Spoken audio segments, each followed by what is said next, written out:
On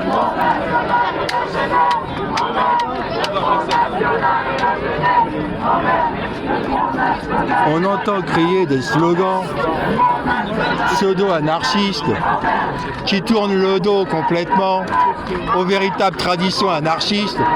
La CNT, en 1936, appelait à désigner des délégados des grupos A pour 25. Les faux anarchistes ici utilisent le sigle CNT pour une impasse ou qui remplace la révolution par des slogans inutiles. Seule la formation de conseils ouvriers de 25, de conseils du peuple de 25, avec des délégués de base A pour 25, va vers la révolution. Les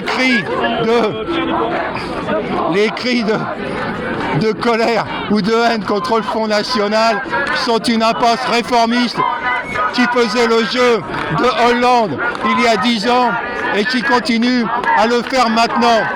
Ces faux rebelles, en réalité, sont des imposteurs contre-révolutionnaires qui détournent la population de la désignation de délégués de base et de la formation de soviets révolutionnaires.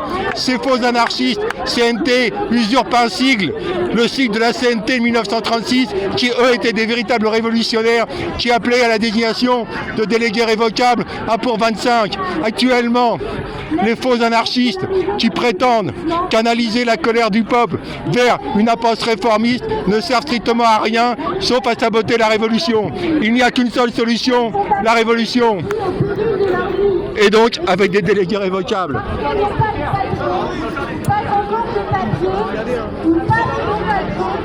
Parce qu'on n'arrive pas à obtenir un rendez-vous ou renouveler ce papier, des familles se retrouvent sans droit, sans argent. Ce pseudo-anarchiste est parfaitement compatible avec le réformiste LFI. Ce n'est pas un hasard s'ils sont leur flanc gauche qui les protège des véritables révolutionnaires. Véritables révolutionnaires qui subissent, eux, la chasse aux révolutionnaires par les réformistes LFI, PS, PC et même NPA.